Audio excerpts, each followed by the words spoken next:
Hello SOD, Hello, comment ça va? ça va et toi? Ça va très bien, merci. Cool. Je sais que tu as fait un petit trajet quand même, tu as fait une trotte pour Ouais, venir ici. ouais, non, pas mal. Donc merci beaucoup d'être là, d'être avec C'est un nous, plaisir. d'être avec nous. Ça me fait vraiment plaisir de t'avoir. C'est un plaisir partagé. Pour toutes celles qui nous rejoignent ici, Oui. avec une présentation quand même, Mhm. c'est très simple. On met en lumière le parcours des femmes entrepreneurs dans le secteur de la mode pour te montrer à toi, qui est derrière ton écran et qui hésite encore à te lancer, que c'est possible d'y arriver. Et aujourd'hui, on est avec SOD, femme aux multiples casquettes. Vraiment, j'ai prévu des questions comme ça pour toi, hein. J'espère que tu es Ah ouais, prête. non, je suis prête. J'ai prévu tellement de questions pour toi. Mais avant de commencer, est-ce que tu peux te présenter pour Oui, les bien personnes qui sûr. ne connaîtraient pas? Alors, moi, c'est Solo Designer. J'ai 6 ans. Fashion designer, directrice artistique. Je suis aussi styliste, maman, Mm. épouse. Et quoi d'autre? Et encore plein de choses. Tellement de choses. Tellement de Je choses. vous ai dit, c'est vraiment une femme aux multiples casquettes. On va rentrer dans le vif du sujet. Je vais commencer avec mon gros bloc des questions. Oui. Moi, pour commencer, ce que je fais toujours avant chaque interview, enfin pour le début de chaque interview, c'est vraiment prendre le temps Mhm. de revenir en arrière. Revenir en arrière, de reprendre à tes débuts parce que je trouve qu'on est vraiment dans, tu sais, on est vraiment dans une ère où les gens, ils regardent trop à ce qui brille Mhm. sans pour autant prendre en compte le parcours, l'histoire. Et je trouve que c'est super important de commencer par là parce que ça peut aussi être une force pour quelqu'un qui nous regarde et qui nous dit ah si SOD elle a commencé comme ça, c'est que moi aussi je peux y arriver. Exactement. Donc on va un peu reprendre au début. Mhm. Je sais que toi tu as fait un bac littéraire C'est ça, et ensuite tu as fait des études d'art. c'est ça. Est-ce que tu envisageais toujours, est-ce que tu as toujours envisagé de travailler dans le secteur de la mode ou au contraire tu avais d'autres idées à côté? Alors, quand j'ai commencé donc à rentrer un peu plus dans le dur au niveau des études, Ouais. j'avais pas tout de suite cette idée de stylisme. J'ai toujours su que je voulais être dans le milieu créatif. Ok. Ça, c'est certain. Je suis née avec ça. Ouais. Je suis vraiment née avec ça. Depuis toute petite, je dessine, je chante, je fais du spectacle, je fais du théâtre, machin. J'ai toujours été dedans. Ouais. J'ai voulu être architecte, Ouais. mais période collège. Ok. Période collège, et je voulais être architecte.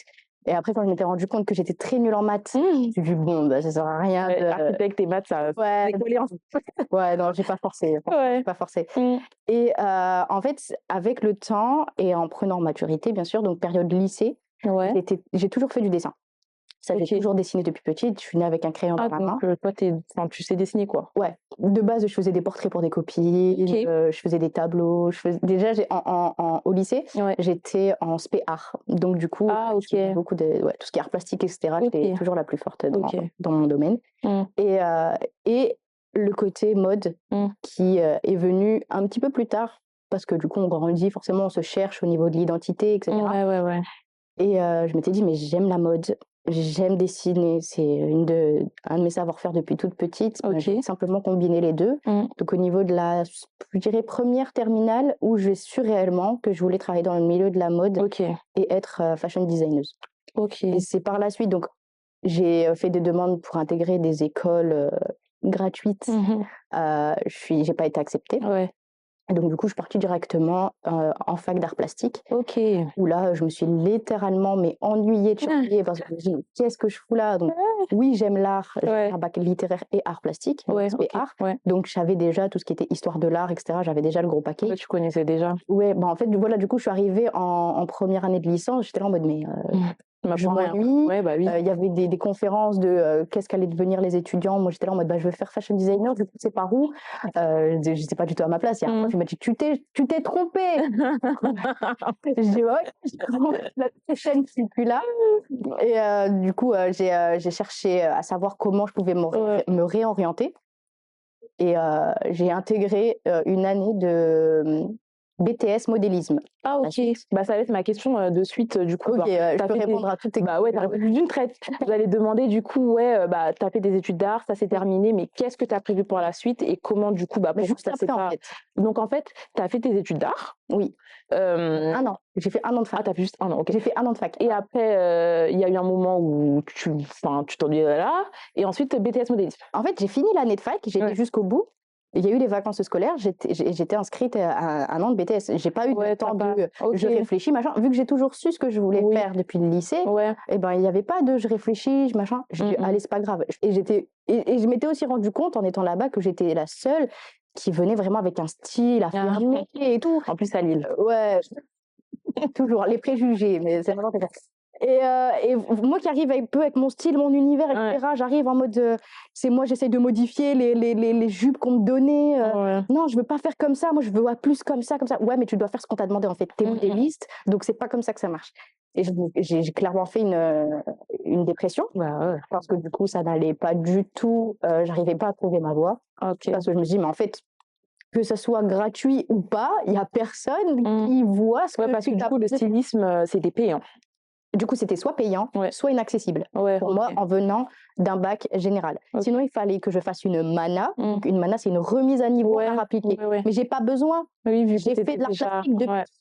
En fait, donc, tout mon niveau en histoire de l'art, en général, ils regardent ça, ben, je l'avais fait. Mais bon, c'était pas valable. C'était pas valable. Ok, beaucoup de frustration, je le sens dans ta voix. Ah oui, je le sens. Bah oui. Et du coup, j'en ai fait une DEP. Clairement, j'étais en dep de ouf et je me suis dit c'est tout, c'est pas grave, j'arrête tout, c'est pas fait pour moi, en tout cas pour tout de suite. Pas pour tout de suite. Voilà, pour tout de suite. J'ai toujours été quelqu'un de passionné, donc je me suis dit que ce soit scolaire ou pas, je le ferai quand même chez moi. En plus j'allais demander, est-ce qu'à ce moment-là, parce que c'est vraiment de la frustration, moi-même je me suis retrouvée dans ce cas de figure, mais pas totalement, mais beaucoup de frustration. Du coup, j'allais demander, est-ce que tu étais vraiment en mode dans le mindset où tu te disais, bon, tu sais quoi, c'est pas grave, je vais tout faire pour faire ça dans l'industrie, puis ça va bien se passer, ou au contraire, tu as vraiment pris le temps de prendre du recul, tu vois, de voir un peu ce qui s'offrait à toi. Enfin, ça s'est passé comment? J'étais trop jeune encore pour me dire qu'est-ce qui va s'offrir à moi, etc. Je te rappelle, j'ai eu mon bac il y a même pas un an. Enfin, on se pose pas autant de questions au moment où les portes se ferment. Au moment où les portes se ferment, en tout cas pour ma part, ce que je me suis dit, j'ai pris du recul sur l'info. Je me suis dit, bon, c'est pas grave. Je reste quand même quelqu'un de passionné, que ce soit à l'extérieur. Je ferai toujours mes petits travaux. Et à côté, je faisais pas mal de choses. Hein. Je faisais des shootings photos. Ok, t'avais déjà des trucs. Voilà, c'est ça. En fait, déjà à la fac, j'avais rencontré pas mal de gens dans le milieu de l'art. Donc, du coup, ça m'a permis de rencontrer des personnes un peu comme moi. Donc, du coup, j'avais eu un premier shooting photo parce que j'avais jamais fait modèle. Parce que c'est là où j'ai aussi commencé à poser. Une fille m'a dit, mais il était incroyable et tout, faudrait que tu poses et tout. Je dis, oh, merci, c'est gentil. Mais c'est important parce qu'en vrai, quand on est jeune et tout, et que personne vous a donné confiance en vous, etc. À ce moment-là, je dis, ok, trop bien. Et de là, j'ai posé pour une fille. Et donc, du coup, j'ai commencé à faire un peu de modèle. J'ai commencé à faire ça. J'ai tourné dans des clips. Enfin, bref, j'ai fait plein de trucs en lien avec c'est parfait.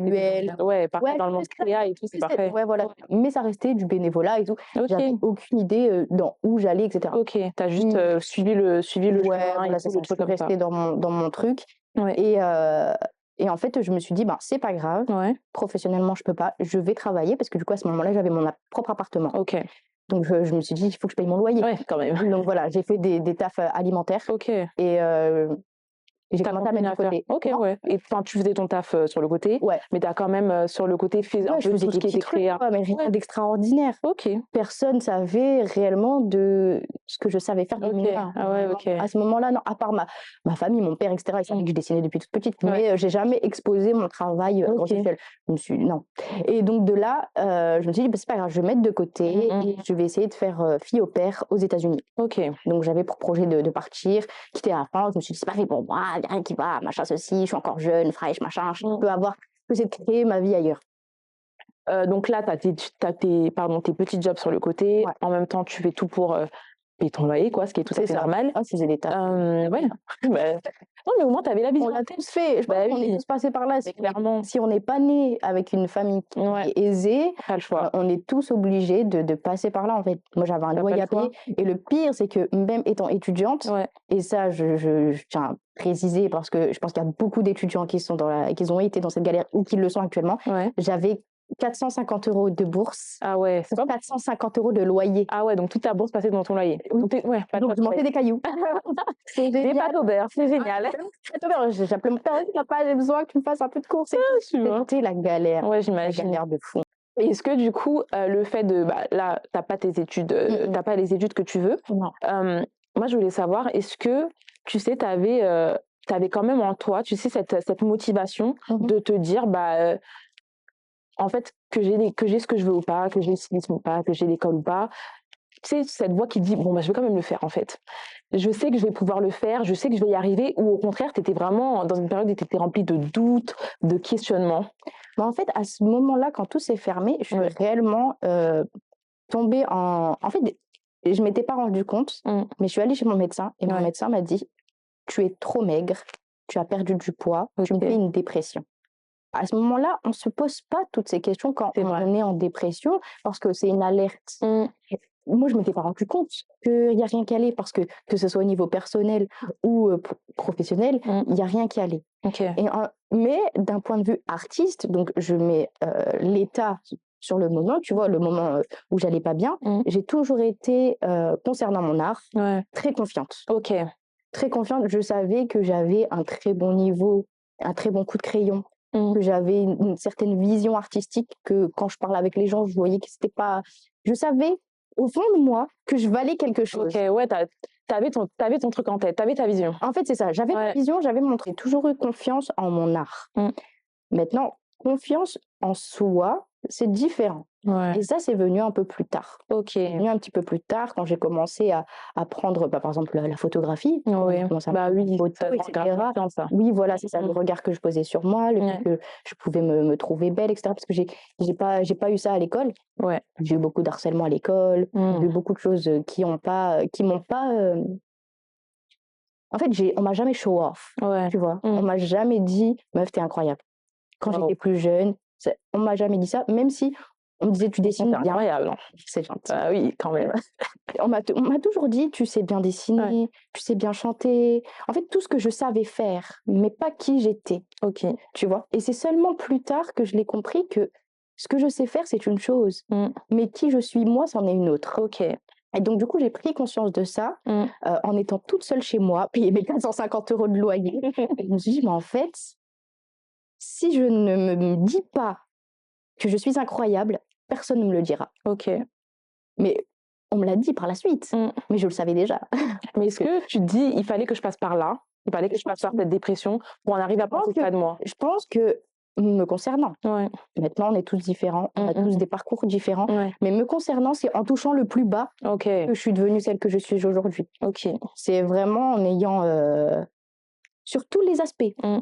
vraiment que ça soit amoureux, professionnel, familial, tout ce que tu tous les aspects de la vie qui pouvaient entourer une jeune femme de 19 ans, où tout se down, c'est à ce moment-là que moi j'ai réussi à prendre le truc, à me dire: «Hey, meuf, tu es incroyable, tu vas y arriver». OK. Il y a personne qui pourra te le dire à ta place, en fait. Mmh. Si tu te le dis pas, Qui va te le dire? mais qui va te le dire? Mmh. Qui? Les OK. mecs? Pardon. Qui? Moi devant le miroir, bam, je suis incroyable, bam, je me fais belle, OK, je slay aujourd'hui, je Mmh. sors. Qui va me dire quoi? Personne. Ouais. Mais je me dis, j'ai peut-être eu cette chance-là aussi, que ça m'est arrivé à 19 ans, Bah, ouais. tu vois? Ça m'est arrivé à 18-19 ans, c'est une période jeune. Mmh mh. Il y a d'autres, ils sont encore On dans est en cette train, ouais, étape. on se cherche et tout. Exactement, Ouais. on se cherche. Moi, ça m'est arrivé là et à ce moment-là, je me dis: «OK, c'est parti, let's go». Mmh. Et j'ai eu une assurance, une confiance en moi et j'ai commencé aussi à me dire: «Mais qu'est-ce que les gens voient?» Parce que ça aussi, j'ai toujours été visionnaire, tu vois? Le monde qui nous entoure Ouais. et je me dis: «Toi, tu vois quoi? Tu vois un physique». Mmh mh. C'est ce que tous les gens voient directement. Si tu me parles pas, tu sais pas qui je suis, tu sais Ouais. pas d'où je viens, tu Oui, les tu gens vois? se basent À la mon vitrine. physique, Ouais. exactement. Et ça, c'était ce qu'on a toujours fait avec moi, OK. c'est me juger à l'apparence. Je fais un peu la faux folle: «Ah, cette fille, c'est pas une fille sérieuse. Ah, parce que je danse et que Mmh. je suis un peu, Mmh. dévergondée, alors que Ouais. c'est pas une fille sérieuse». Et je me suis dit: «Mais en fait, les gens me jugent à l'apparence. Mmh. Je ne suis jamais assez bien pour les gens. OK. Tu es mignonne, ça va pas. Tu es moche, ça va pas. Tu es ronde, ça va pas. Tu es maigre, ça va pas. Tu es noire, tu es jaune, tu es fluo, ça va pas. Mmh. En fait, qu'est-ce qu'il faut?» Et je me suis dit: «Mais en fait, Ouais, on s'en fout. on s'en tape. Ouais. Clairement, on s'en fout». Mmh, mmh mh. Je m'en fiche Mmh. complet et j'ai commencé à un À peu prendre confiance en toi. changer mon port de tête, tu vois? OK. Je vais pas marcher comme ça, je vais Ouais. marcher comme ça et L'attitude a changé. exactement. Ouais. L'attitude a changé et ma manière aussi de voir les gens ont Mmh. changé. J'ai vraiment pris un recul, en fait, sur le monde qui m'entourait, Waouh. tu vois? Mmh. Alors qu'on se dit: «Mais c'est juste, Ouais. tu juste pas été à l'école et que Mais ton mec t'a largué, quoi». c'est déjà beaucoup. Mais ça m'a vraiment Ouais. permis de visualiser Ouais. et de comprendre certaines choses de la vie, de la société aussi. Ouais. Parce que ça joue, la Bien société sûr. dans laquelle on est. Et en fait, j'ai commencé à être un peu plus moi-même OK. et pas ce que les gens voulaient que je sois. OK. Même si, il y a eu encore pas mal de travail après. Ouais, oui. D'ailleurs, on y vient. Oui. Mon préféré de l'interview, c'est la productrice. Parce que comme je l'ai dit tout à l'heure, tu as beaucoup de casquettes. Oui. Tu es une femme. Déjà, c'est une énorme casquette. Je ne vais pas discuter sur ça. En France, parce qu'il y a certains pays, la femme, C'est une énorme casquette. Tu es fashion designer, tu es directeur artistique, tu es styliste. Et là, tu deviens maman. Oui. Tu deviens maman. Une énorme casquette, très grande casquette. Ma question pour toi, c'est comment la maternité, elle a changé ta vision de ta carrière et de tes ambitions? Alors moi, j'aimerais bien qu'on revienne juste sur un point qui est juste avant. Dis-moi. Qu'avant la maternité, il y a le mariage. Ah oui, c'est vrai que tu as rencontré l'homme de ta vie. Ah bah oui, comment oublier ça? Comment oublier ça? En fait, la maternité, c'est une chose. Ouais, Mais avant de vivre la maternité, on vit le mariage. ouais. Et ce qui a été pour moi bénéfique, c'est que pour la première fois de ma vie, je rencontre une personne hors du cadre familial qui croit en moi comme jamais personne au monde a cru en moi. OK. C'est-à-dire que j'ai pas eu besoin de me vendre à lui. J'ai pas eu besoin de blatérer, de lui montrer mon art, de lui dire: «Regarde mon classeur, regarde ce que je sais faire, marque-moi». Non, j'ai pas eu besoin de faire Allez, ça. marie-moi, s'il te plaît. En fait, c'est ça, c'est que j'ai pas eu besoin de faire tout ça et ça a été une force, mais vous pouvez même pas vous imaginer parce que déjà avant, j'avais ce truc où j'étais un peu toute seule dans ma bulle avec mon art, machin, ceci et que là, une personne qui vient partager votre quotidien, qui croit en toi en plus, qui te qui pousse. vous dit: «Mais meuf, j'ai jamais rencontré une personne dans ma vie qui a cette vision qui est aussi créative que toi, qui a autant d'idées, machin, ceci». Et ça a été un boost. OK. Un boost de confiance en moi, du coup. Ouais. Parce qu'il y avait ce côté où, ben, surtout à l'âge où j'avais 19 ans, etc., on voulait plaire aux gens. J'ai toujours après, c'est dû aussi à mon enfance, où j'ai toujours voulu plaire parce qu'on s'arrêtait à mon physique. Oui. J'ai toujours voulu plaire, en faire des tonnes. Ah, les gens, ils m'aiment pas pour ce que je suis, alors je vais commencer à faire du spectacle, je vais commencer à machin, ceci. Donc j'étais toujours dans le show art. Ouais, à jouer. Little bit too much. Un peu trop. J'étais vraiment dans le too much, tu vois. Limite, des fois, je pouvais être gênante parce que j'étais là en mode ha ha ha, parce que j'avais besoin de hé les gens, regardez, il n'y a pas qu'un physique, je suis aussi rigolote, machin, ceci. Et en fait, le fait que j'arrive à un âge où je rencontre l'homme de ma vie très jeune, je me dis, mais en fait, j'ai plus besoin de tout ça. J'ai plus besoin de plaire aux hommes. J'ai plus besoin de qui que ce soit. J'ai pas besoin d'amis. C'est ma meilleure amie. J'ai pas besoin de. C'est vrai que à l'âge où j'avais, à 19 ans, etc. Mais fallait voir. Je ne sortais pas de chez moi juste pour aller chercher une baguette en face. Si j'étais pas pimpée au max, j'étais pimpée H24 parce que je me suis dit j'ai pas le droit qu'on vienne me dire que je suis pas nickel, pas nickel chrome, etc. Ah non. Je m'étais dit il faut toujours que je sois propre sur moi, carré, machin. Et aujourd'hui, je sors en pantoufles. Pantoufles, plaquettes, pilou, pilou bleu. Dans mes stories, je la mets fort. Mais en fait, c'est cette confiance. Ouais, bah oui. Cette confiance, et pour moi, je le répète et je pourrais le répéter un milliard de fois, la confiance en soi est primordiale dans tout ce qu'on entreprend. Que ça soit professionnel, amoureux, en tant que mère aussi, c'est beaucoup.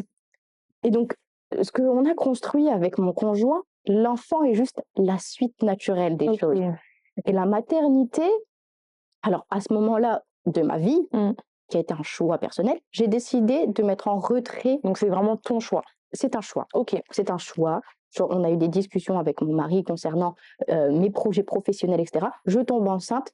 Je décide de me consacrer pleinement. Ok, tu mets tout en pause. Ouais. Je mets tout en pause. Ok. Même si j'avais des projets qui étaient à court ou à long terme, je décide de mettre sur stop et de me concentrer sur ma vie de maman. Ouais, parce que j'avais réellement envie de vivre cette expérience qui est juste incroyable. Et je me dis, mais je peux pas la vivre à moitié. Ouais. Du coup, en termes de ta vision de ta carrière et de tes ambitions, c'était vraiment en mode, bon, tu sais quoi, je mets tout en pause pour ce que je suis en train de vivre et c'était vraiment ton choix. Oui. OK. Cette période aussi, j'imagine que c'est beaucoup de questionnements parce que c'est plus genre tu penses juste plus à toi, tu penses Mmh. aussi à l'avenir de quelqu'un d'autre. Est-ce que tu t'es est-ce que tu es arrivé à un moment, genre vraiment au bout d'un moment, tu arrives à un stade où tu t'es dit: «Bon, est-ce que, bon c'est comment? Est-ce que je reprends ce que j'ai laissé? Est-ce que je reprends ce que j'ai mis sur le côté pour Mmh. m'occuper du coup de mon enfant?»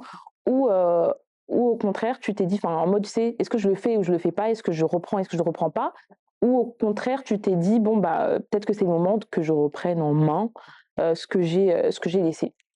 Bah, écoute, ça a été assez clair. Ouais.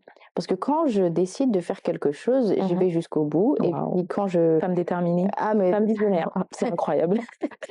je vais jusqu'au bout de la chose Ouais. et en fait, j'ai décidé tout simplement de reprendre ma carrière une fois que mon allaitement était terminé. OK. J'ai décidé d'arrêter mon allaitement et c'était au bout des 1 an. Ah J'ai OK. allaité mon enfant pendant 1 an OK. et je me suis dit: «Bon, 1 an, c'est bien». Ça a été le déclenchement, l'allaitement? Ouais, OK. en fait, le fait de vivre H24 avec son enfant et que tu te transformes en tétine géante, tu ne peux pas bouger à droite à gauche avec un bébé collé à ta totote. Effectivement, oui. Clairement, tu ne peux pas. Ouais, c'est vrai. Ouais, non. Et donc OK. du coup, je me suis dit: «C'est tout, Mmh. je vais arrêter mon allaitement et je verrai pour reprendre une carrière par la suite». OK, pile poil après la Voilà et j'en parle à mon conjoint, ouais, qui me dit: «Let's go, c'est ouais. parti et tout, fais ce que do what you want», en fait. OK. Exactement et en fait, le concours arrive. Waouh. 2 semaines après que j'ai décidé d'arrêter l'allaitement. OK, le fameux concours dont on va parler, Oui, là, tout de suite. Mais, oui. avant, je voulais vraiment revenir sur un point parce que je trouve ça quand même incroyable. Tu sais, je prends beaucoup de temps de rechercher un peu tout ce qui est entrepreneuriat et Mmh. cetera et j'étais tombée sur une étude qui concernait la charge mentale Oui, de la femme entrepreneur oui. et pourquoi enfin, en gros, la femme ne se lance pas dans l'entrepreneuriat parce qu'elle a énormément de charges Mmh. et je trouve ça super bien que tu sois là parce que Oui. je trouve que tu as quand même beaucoup de charges. Maman, tu as beaucoup de choses à faire et du coup, comment est-ce que toi, tu as réussi, tu sais, à trouver cet équilibre, Mmh. l'équilibre entre ta vie de femme, ta vie de maman, ta Oui. vie d'entrepreneur? Enfin, comment tu as fait pour pas péter les plombs? Parce que, déjà rien que non, j'imagine même pas, mais comment tu as su juste trouver l'équilibre? Alors pour ma part, Ouais, parce qu'on est encore une fois ouais, toutes c'est vrai. différentes, ce qui a été primordial déjà, c'est le couple. OK. Avec mon mari, on communique énormément, Mmh. donc déjà le partage des tâches, savoir quand, quoi, comment. Mmh. L'organisation d'un foyer, Mmh. c'est avec mon conjoint. OK. Si mon partenaire de vie Mmh. n'est pas corda, c'est c'est Ça juste peut pas matcher. c'est Ouais. ouh!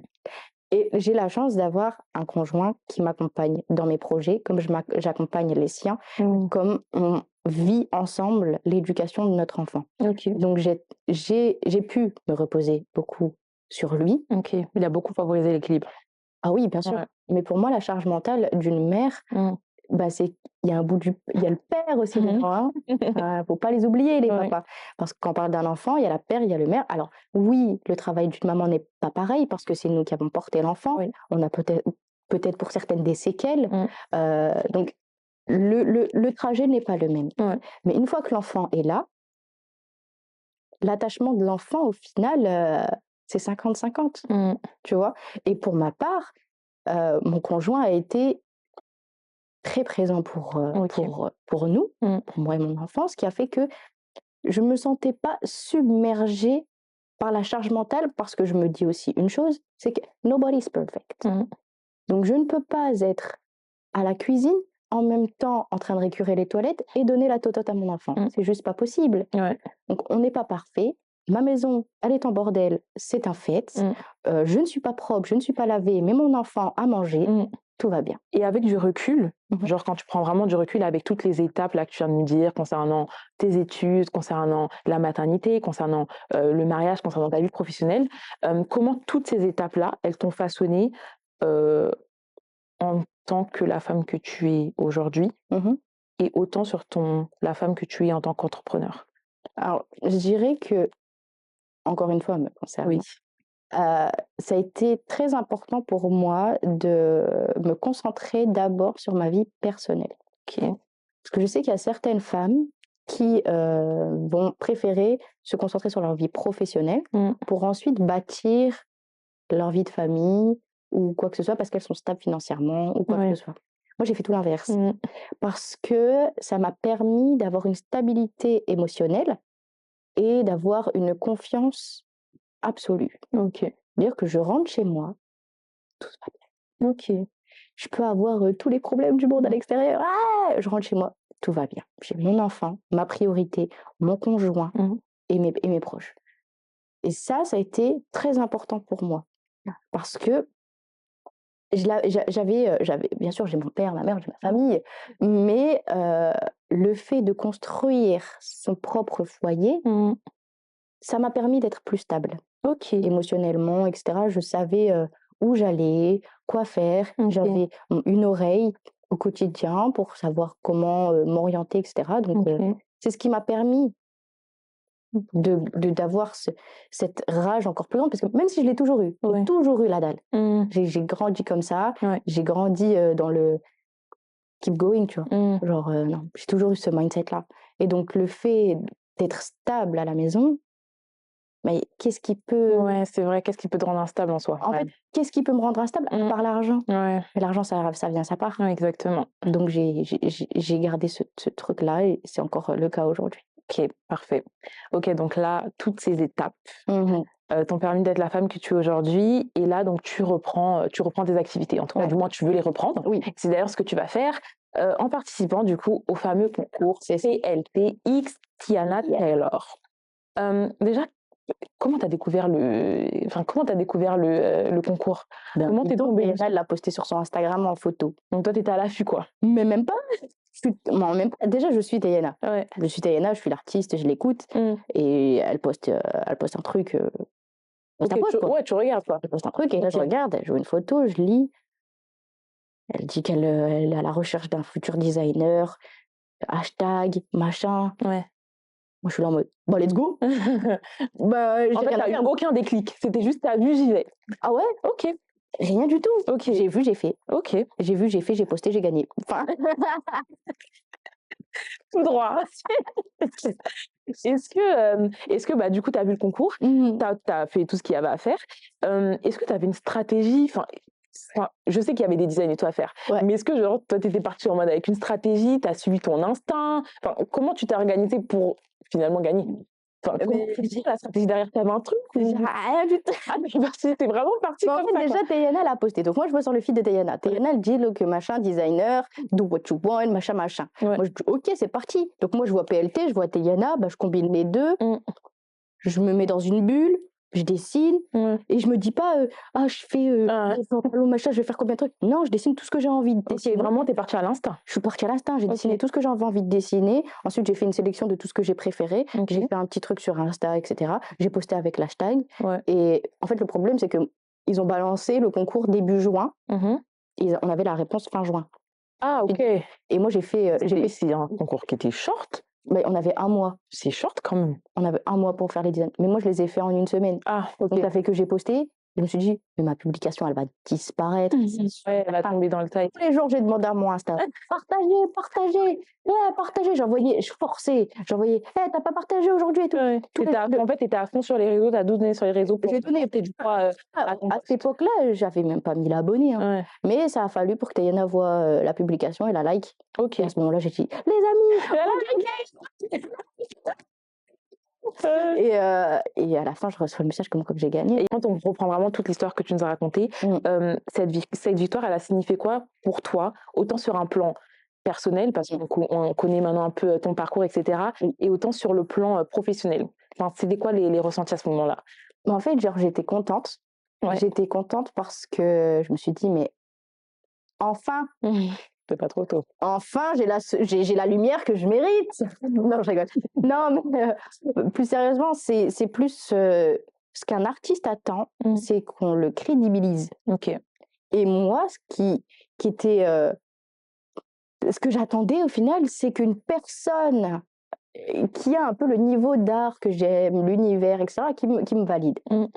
Mais toute seule, dans mon petit Nord-Pas-de-Calais... Qui va me caler? Franchement. Si tu boostes pas personne va te remarquer, tu vois. Et le fait que je bouscule un petit peu les portes, que je participe à ce concours international, et qu'une artiste comme elle me dise mais c'est incroyable ce que tu fais. Et je me suis dit, mais je sais, je sais que ce que je fais, c'est bien. Il n'y a encore personne pour le voir. Et ouais. Et tu l'as vu grâce à ce concours-là. Ouais. Et c'est plus ce fait qu'on te valide, Ok.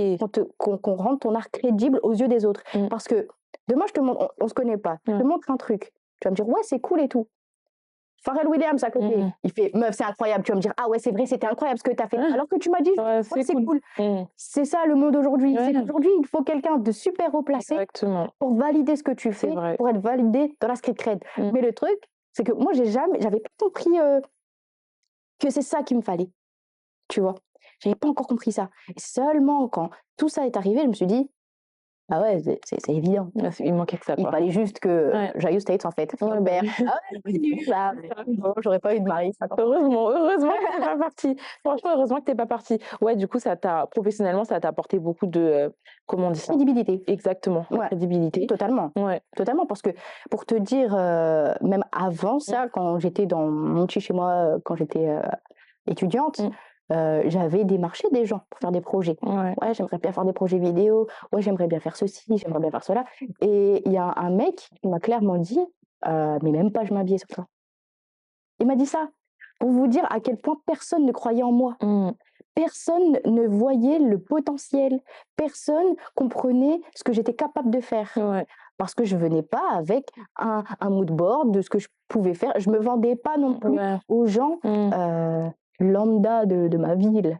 Et donc, le fait que là, Tayana, Taylor, valide, franchement, la petite go qui habite à Lille, mais je vous dis pas, j'ai reçu des messages du « Ah, je savais que t'allais péter, toi, un jour, machin. » C'était une question de temps, toi, je savais. Je savais ça. Ok, et du coup, t'es partie à New York, donc on revient sur le fait que tu n'es pas allée en tant que fille au pair. Non, à New York. J'y suis. Non, aux États-Unis, je suis allée la première fois, je suis allée à Los Angeles. Ah oui, voilà. Donc après, t'es pas partie pour fille au pair, etc. Mais tu vas aux États-Unis, du coup, pour la collection. C'est une collection d'ailleurs qui avait. C'était une collection de combien de pièces En fait, j'ai fait les croquis pour le concours sur Instagram. Ok. Où là, je me suis inspirée de Tayana et de PLT. Ensuite, par la suite, on me dit tu vas faire une collection de vêtements. Moi, je me suis dit, j'ai gagné un concours organisé par PLT et par Tayana. Donc la collection, c'est celle de Tayana. Mais en fait, c'est en blablatant par mail que j'ai compris que c'était ma collection. Donc j'avais déjà envoyé toute une collection. Parce que je design super vite. Donc en moins d'un mois, j'ai envoyé 100 croquis. Oh mon Dieu. 100 looks. Donc avec haut, pantalon, 100 trucs. Et en fait, après, on me dit, mais c'est ta collection. Et je me suis dit, donc tu as recommencé? Mais j'ai pas recommencé, vu que du coup, ça va vite pour moi. En une journée, je peux te créer une collection. Je peux te créer une collection. Donc j'ai fait, ok, c'est pas ça et tout. Du coup, j'aurais fait une planche. Et là, j'arrive en septembre avec ma planche de design devant Tayana Taylor au concert à Paris. Ah, ok. Et c'est là où elle valide ce qu'elle voit pour la prochaine collection. Elle a pratiquement tout validé, mais il y avait des trucs qui étaient un peu plus hivernales, c'était en fonction de la saison. Donc elle a dit « Oh, I love that ». Et elle imaginait déjà les chaussures avec, bref, elle était à fond dans le truc. Et c'est en février, donc septembre, février, que je suis à Los Angeles pour la campagne publicitaire. Et au niveau campagne, en termes de DA, c'est toi aussi qui as... moi qui avais... Ah ouais, t'as tout fait. Ouais, j'avais imaginé l'idée. Donc, pour vous dire, et ça c'était insane, donc c'était le premier contact que j'ai eu avec elle et qui était incroyable, c'est j'attendais Tayana au Bataclan, parce que c'était au conservatoire au Bataclan, et j'attendais et je disais à un de l'équipe de PLT, je disais « Ah, mais je vois trop le shooting dans un désert. Mais je vois le désert de Los Angeles. » Il m'a dit « Ah, ça pourrait être sympa, faudrait en parler à Tayana, etc. » Et de là, je me pointe devant elle avec la planche, elle voit la collection, elle dit faut qu'on fasse ça dans le désert à LA.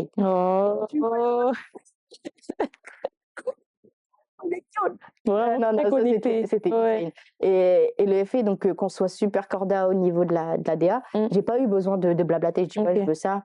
J'ai eu un lookbook avec les modèles. Donc c'est moi aussi qui ai sélectionné les filles qui seraient présentes. Fait quoi. Présentes. Et au niveau des positions, etc., j'ai laissé le photographe aussi faire un peu ce qu'ils veulent façon PLT. Et moi j'avais quelques idées très simples, très linéaires. Et ils ont aussi fait pour le shooting. Ok. Et du coup, avec du recul, comment ce concours, juste le concours, parce qu'on va parler du reste après, mais comment le concours, il a transformé ta carrière? La Surtout en visibilité. termes de visibilité, ça a changé. La visibilité, donc ça veut dire que vous êtes une gagnante de concours donc PLT, PLT qui englobe énormément d'influenceurs, énormément d'événements, que ça soit en France ou à l'étranger. Donc forcément, mes habits se sont retrouvés portés par des influenceuses aux États-Unis, comme en Angleterre, etc. Donc il y a eu en mode waouh, ok, c'est grave stylé, c'est grave différent, machin, on aime bien porter. Donc, il y a eu cette crédibilité. OK. Et ce recul de moi en mode, ah, j'ai fait des vêtements, il y a des gens, ils les portent, et c'est trop stylé et tout. Je n'avais jamais encore eu. Ouais, bah oui, Encore c'est la jamais première fois. fait. Ouais. C'était la première fois que ça m'arrivait. Et le fait que je me dise, mais les gens, ils aiment bien. Les gens, ils aiment bien mes habits. Et j'avais riposté tous les gens qui avaient tag et tout, parce que j'ai trouvé ça incroyable. Bah ouais. Mais c'est insane. Ouais, en fait, jamais concrètement, tu aurais pu dire, mais... Enfin, jamais tu aurais pu te dire que bah, ça peut arriver déjà. Franchement, c'est dingue. Je vais pas te mentir, j'ai toujours su que ça pouvait m'arriver. OK. Mais je savais pas quand. Et je savais pas comment. En fait, s'imaginer être devant de la scène, ça, je sais que je peux être un personnage qui peut être en avant, etc. OK. Tu vois, au niveau de ma confiance, au niveau de mon art, etc. J'ai toujours su. Mais je savais pas Quand? à quelle échelle, OK, ouais, l'échelle. Ouais. pourquoi. Parce que aujourd'hui, j'arrive dans le milieu de la mode, mais j'aurais pu très bien Ouais. dans je sais pas, la décoration d'intérieur, j'en sais C'est rien. vrai. Non, mais c'est vrai. Et le fait que ça m'arrive à ce moment-là, je me suis dit: «En fait, tout est possible».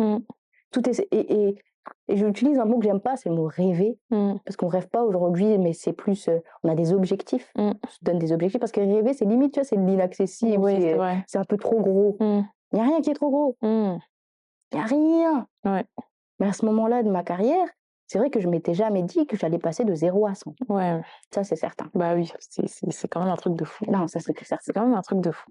Ouais. Et pour chuter, pour terminer, enfin, il me reste encore genre 2-3 questions. Vas-y, c'est pas grave. Mais je trouve que, enfin, quand tu parles de ton parcours, etc., je trouve que tout ce qui a été fait et accompli, ça a beaucoup été dû à cause de ta persévérance. Tu as beaucoup, je trouve, t'as persévéré en fait. Tu avais vraiment ton idée dans la tête, derrière la tête, tu savais, tu as persévéré. Et pour celles qui nous écoutent, comment tu leur conseillerais de surmonter leur peur, tu sais, cette peur de se jeter à l'eau, même lorsqu'elles douteraient de leur capacité? Bah, déjà, la première chose, c'est c'est ce que je dis à ma fille, elle a peur du noir. Des fois, elle me dit: «Maman, il y a des monstres». Et je dis: «Va». «Oui, mais j'ai peur». «Va». Elle y va. Elle est dans le noir. Elle a peur. Elle allume la lumière. Elle me revient, elle me dit: «Maman, il y avait pas de monstre». Je dis: «Tu vois?» Elle avait peur. Elle y allait quand même. Tu peur, dans tous les cas, faut y aller. Ouais. La peur, c'est évident. Mais si tu y vas pas, il y a personne qui va venir te tenir la main pour t'y accompagner. Surtout si tu es seule, etc. Enfin, avoir peur, c'est normal. Avoir des doutes, c'est normal. Mais il faut y aller avec. Tu prends tes bagages, tu avances et tu verras ce qui t'attend au bout. Peut-être tu vas te casser la gueule. Peut-être. Peut-être pas. Tu vas rencontrer des obstacles sur ton chemin. Tu vas prendre en expérience, en maturité. Mais pour moi, la chose qui est primordiale, c'est la confiance en soi. Comme j'en ai parlé plusieurs fois me concernant, c'est quelque chose qui m'a permis de ne jamais douter de moi. Je ne doute pas de mes compétences. C'est un domaine que je maîtrise, je sais de quoi je suis capable, je sais ce que je vaux. Alors aujourd'hui, encore plus du fait d'avoir été validée par des grands artistes. Totalement. Donc aujourd'hui, je ne doute pas. Quelqu'un dehors qui vient me dire ce que tu fais, j'aime pas, je le prends. On sait. Non, mais il n'y a aucun souci parce que je fais de l'art. Donc l'art, c'est de la beauté. La beauté, c'est subjectif. On ne peut pas plaire à tout le monde. Et ça aussi, accepter la critique. Moi, je suis OK avec ça. Tu viens me dire, ton look, il est affreux. Ah oui, super. T'as vu le tien? On est ensemble. En fait, c'est ça, c'est la confiance en soi. J'ai pas peur de recevoir des baffes. Parce que j'ai la joue bien dure. Et c'est ça, c'est vous avez peur. Vous ne savez pas par où commencer, etc. Prenez les choses avec le temps. Les choses arriveront quand elles devront arriver. Et si ça n'arrive pas, c'est que Dieu l'avait décidé. Très bien. Waouh. C'était un beau speech, hein. Merci. Speech digne, vraiment. C'était magnifique, c'était magnifique. Merci. Du coup, je vais terminer avec mes 2 petites questions. Là, c'est vraiment focus sur toi en tant qu'artiste, en tant que créatrice, en tant que designer, tout ce que tu veux. Quand tu regardes vers l'avenir, qu'est-ce que tu aimerais qu'on retienne de toi, SOD, et de tout ce que tu fais dans l'industrie? Quel héritage tu souhaites laisser dans le monde de la mode, non seulement en tant que créatrice, mais aussi en tant que femme entrepreneur? Il y a différents points, tu Ouais. vois? Il y a différents points dans le sens où aujourd'hui, je suis une femme, je suis une mère, je suis une épouse, je suis issue de l'immigration et je suis une artiste. Ouais. C'est important de souligner ces points aujourd'hui en France. Parce que si j'étais ailleurs, le discours serait différent. Aux États-Unis, déjà, c'est différent. Aujourd'hui, en France. Donc, ça veut dire que avancer dans l'industrie de la mode, aujourd'hui, c'est compliqué. J'ai envie de pouvoir peut-être améliorer concernant la pollution. Essayer qu'on prenne un peu plus soin de la planète, parce que c'est une des industries les plus polluantes aujourd'hui. C'est trouver des alternatives. Par rapport à ça, les usines de fabrication, essayer de faire attention aux gens qui y travaillent, que ça aussi, on en entend beaucoup parler. J'ai pas envie de faire travailler. C'est pour ça d'ailleurs que j'ai pas de marque de vêtements, parce qu'il est hors de question pour moi, par manque de moyens, que je fasse travailler des enfants dans une usine au fin fond de la Chine. Pour moi, il est hors de question. Humainement parlant, c'est pas dans mes valeurs. Bien sûr. Et essayer aussi peut-être de ramener, de revaloriser les métiers de l'artisanat, parce que ça aussi, ça s'est perdu de nos jours. C'est vrai. Les gens, ils préfèrent acheter des choses vite, comme ça, dans des magasins de fast fashion ou d'ultra fast fashion, mais des gens qui savent travailler de leurs mains, qui font de la laine, qui font des chaussures, qui font les sacs de leurs mains, aujourd'hui, ça coûte cher, parce que c'est des savoir-faire qui se font rares, mais c'est des choses qui, pour moi, devraient être plus... On devrait pouvoir y avoir accès aujourd'hui à ça, tu vois? Donc essayer peut-être dans l'aspect de la mode, essayer d'améliorer certains points qui aujourd'hui pour moi sont un peu délaissés. De redorer cette image de la femme issue d'immigration. En fait, on se dit, on va me voir comme ça, on va me dire: «Mais elle est éclatée la petite là!» Tu vois ce que je veux dire? Genre, non, genre qui t'a dit? Ne jugez pas les gens à leur apparence. Je suis qui je suis. Je suis née là où je suis née. J'ai la couleur que j'ai. Je ne l'ai pas choisie. J'ai mon histoire. J'accepte. J'ai ma famille. J'accepte. Tout ce qui nous entoure, on l'accepte. Mais ce que les gens font de vous, ça, c'est autre chose. C'est vrai. On est dans une société, malheureusement, où on vous met des étiquettes. J'ai une étiquette malgré moi qui me dit: «Ah bah toi, t'es petite de taille. C'est pas très...» Qui? Alors ouais, je suis petite, ouais, je suis maman, ouais, je suis maghrébine, ouais, je suis ceci, ouais, je suis cela, OK. Et et ça, c'est un des problèmes aujourd'hui qui est fondamental aujourd'hui en France, c'est que on ne peut pas avancer avec déjà des épées dans le dos, tu vois? C'est vrai. On est là en mode: «Ah bah t'es une femme noire, tu fais des interviews, ça doit être compliqué». Mais arrêtez! Tu vois ce que je veux dire? Arrêtez! Venez, on s'accepte et on avance ensemble. C'est pas parce que je suis une femme maghrébine que j'ai des neurones en moins. C'est pas parce que je suis maman, alors j'ai pas le temps de venir te voir. Ça me revient, mais tout le temps dans la tronche. «Ouais, mais t'es maman, on voulait pas te déranger». Qui t'a dit? Ouais, les gens, ils ont vraiment la notion de voir les choses d'une certaine manière. Arrêtez d'imaginer la vie des gens, et éviter d'imaginer ce que la personne sait faire ou ne sait pas faire. En fait, le jugement est un fardeau. Moi, je juge personne. Demain, j'ai une personne qui n'a pas fait d'études, vs une personne qui a fait un master, baccalauréat, tout ce que vous voulez, de haute couture, et j'en sais rien. Je ne les juge pas. Pour moi, ils sont pareils. Mais en France, on juge. C'est vrai. On juge au diplôme. Vous n'avez pas de travail parce que vous n'avez pas de diplôme. Mais en même temps, vous avez trop de diplômes, vous n'avez pas de travail. C'est ça. C'est vive la France. Et ça a été un facteur qui m'a été relevé quand j'étais aux États-Unis. On m'a dit, on s'en fout. We don't care. C'est vrai que c'est un autre. Et j'étais en mode, ah, vous vous en foutez de qui je suis, de où je viens, de machin et tout. Ils ont dit, bah, on s'en fout. Tu dessines bien, tu es talentueuse.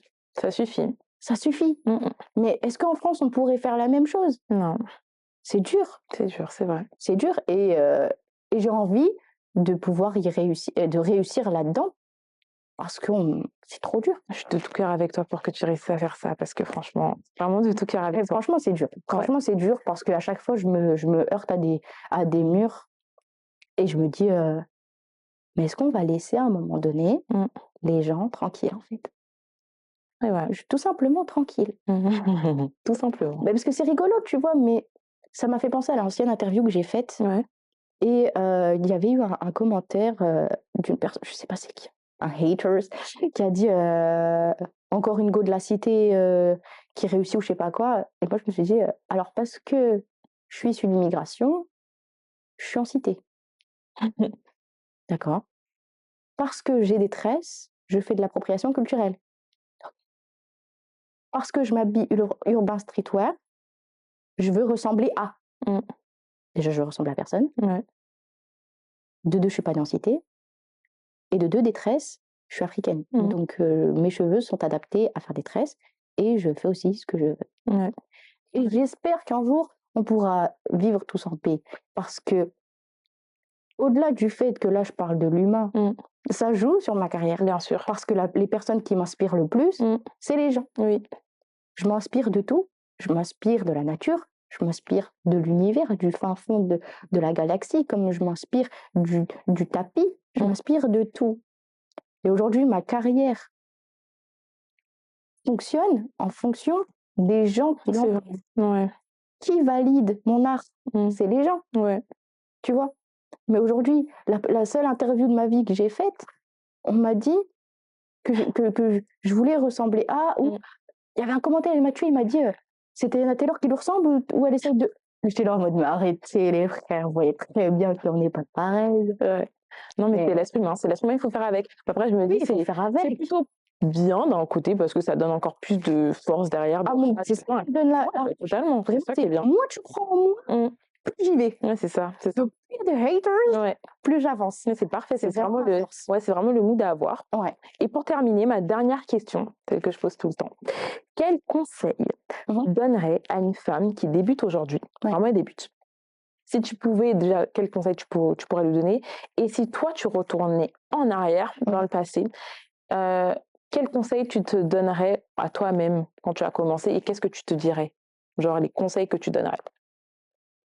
Mon conseil? Ouais. En fonction de moi, je dirais continue. OK. En vrai, j'ai rien à redire sur ce que j'ai fait parce que je ne regrette pas les choses. Si je fais les choses pour les regretter après, c'est que c'était pas une bonne idée. Effectivement. Donc je fais en sorte de faire les bons choix, d'où le fait d'être bien entourée, de communiquer avant de faire des choses, parce qu'on peut dire les choses par impulsivité, par passion, par j'ai envie de faire des grands machins. Mais le fait de faire les choses comme je l'ai fait qu'aujourd'hui, je ne regrette absolument rien. OK. Et les choses qui se sont passées depuis le début de ma carrière, elles se sont passées comme elles devaient se passer, en fait. Tu vois? J'ai pas essayé de. Alors oui, j'ai bousculé un peu le destin avec le concours, ce qui m'a permis de. Donc c'est bousculer un peu le truc. Mais je regrette pas du tout la manière dont ça s'est fait, en fait. On est tous différents. On a tous des âges différents. Les plus grands designers ont percé super tard. Donc il ne faut pas se penser à l'horloge. Parce que ça aussi, c'est un des problèmes qu'on a chez les femmes, c'est qu'on pense à l'horloge. Il n'y a pas d'horloge. L'horloge, elle est dans votre tête et c'est ce que la société vous a dit. Que vous êtes jeune, vous avez 20 ans, à 40 ans, vous serez périmé. Qui a dit? Qui a dit ça? Des vieux hommes poilus dans leur bureau, là-haut. Je comprends pas. Personne vous a dit qu'il faut courir vite, foncer tête baissée, puis se torcher. Puis. En fait, on a tous des vies différentes. Prenez les informations de votre vie, étalez-les et dites-vous, OK, là j'ai ça, là j'ai ça. J'ai ma famille, j'ai les gens qui m'entourent. Non, il y a des gens qui sont néfastes. Supprimez-les. C'est dur de le faire. Pas beaucoup de personnes arrivent à le faire. Mais quand des personnes qui vous entourent ne sont pas de bon augure, il faut savoir dire bye bye. Faire le tri. Et ensuite, concernant son business, c'est mettre les choses au clair, voir qui peut vous aider à côté. Donc, j'ai envie de lancer un business sur ça, mais je ne sais pas comment on fait ça. OK. Enfin, va dans des endroits où on pourra t'accompagner. Ouais. Financièrement, tu as ou tu as pas. Ça aussi, ça joue. Sans argent, bah, tu fais comme ça. Avec, tu feras comme ça. C'est réussir à mettre étape par étape les choses pour arriver à un moment donné où les choses se stabilisent et peut-être vous arriverez à avancer. Mais il faut se dire aussi, et avec ce mindset-là, c'est que on fait pas pour essayer. Ouais. On fait pour que ça marche. Mais si ça marche pas, c'est pas grave. OK. Parce que moi, je me dis toujours une chose, c'est parce que je crois en Dieu forcément, et je me dis, tous les matins, je me réveille avec mon enfant et mon mari à côté. C'est le principal. Je m'en fiche d'être en haut de la tour Eiffel et de que tout le monde me connaisse et que c'est la star, machin, ceci. Les choses simples de la vie sont les plus importantes pour moi. Mon foyer, et c'est tout. Si ça marche pas, c'est pas grave. Si ça marche, jackpot! Ouais. On a tout. Non, mais c'est bien parce que malgré tout ce que tu as pu avoir, malgré tout ce qui s'est passé, bah, tu restes terre à terre, en fait. Tu restes vraiment terre à terre. Peu importe la notoriété, peu importe la visibilité, peu importe tout ce que tu as derrière, le plus important, On s'en fiche. ça reste ça. Le plus important, ça reste ma famille, mon mari. C'est essentiel. Mais en fait, c'est fictif. Ouais. C'est fictif. Et c'est surtout que je l'ai compris une fois dedans. C'est que c'est du business. Donc, vous pensez rentrer dans un univers de « Oh, waouh, les stars !» C'est des gens qui font caca et pipi comme nous. Donc, pourquoi ça sert à rien. Maintenant, jouer avec l'apparence, c'est aussi intéressant. On fait du camouflage. Parce on part avec des épines. Je suis pas maghrébine en France. Il faut jouer de ça. C'est pas évident. C'est vrai. Il faut savoir où se placer. Pas faire trop vulgaire, parce qu'après on fait beurette. Pas faire trop machin, parce qu'après on croit que t'es une Renoir. Pas faire ceci. Tu vois ce que je veux dire? Et pour dire encore à ces jeunes femmes, ne soyez pas trop exigeante avec vous-même. C'est pas grave si on n'est pas parfaite. C'est pas grave si t'as une crotte de nez ou que t'as un poil de moustache parce que t'as oublié de te faire un coup de cire. On n'est pas parfaite. Moi la première. Et c'est pour ça que j'essaye de le montrer des fois en story. Je me réveille le matin, je suis avec ma fille, bah ouais, j'ai les cheveux comme ça. Je la ramène à l'école parce que c'est la vie de maman, c'est réel. Je suis comme vous. Je fais mes courses avec un caddie. J'ai pas un mec qui va me faire mes courses. J'ai pas les femmes. Et c'est OK. Alors, si demain j'ai les moyens, ben, je le montrerai autrement. J'ai regardé les amis. J'ai tout fait pour en arriver là aujourd'hui. Et je pense que même, je sais même pas si j'enverrai quelqu'un faire mes courses. Tellement c'est des choses qui me semblent. Faut garder ce truc-là. Tu vois. Ah ouais, t'es millionnaire, tu vas plus à Babou. Je dis, bah si, je vais à Babou. Tu vois ce que je veux dire? Ah, tu vas plus à Action. Donc, aujourd'hui, il faut juste être aligné avec soi-même et avec ses valeurs. OK. Et foncer tête baissée, ne pas avoir peur. Toujours continuer. Mais pas être trop dur avec soi-même. Parce qu'on n'est pas parfaite. Exactement. On peut pas tout savoir. Donc, entourez-vous des bonnes personnes. Yes. Et puis, si ça marche pas, c'est pas grave. OK. Merci beaucoup, Esodie. Merci à vous de m'avoir pour ce temps de... J'ai beaucoup appris, hein. Franchement, j'étais assise avec toi, je t'écoutais. J'ai beaucoup appris. C'est vrai? J'ai trop aimé. Merci beaucoup d'avoir fait le trajet pour être avec moi. Ça m'a fait plaisir. Un plaisir partagé. Merci beaucoup, Esodie, d'avoir été avec nous. Merci à vous. Bisous.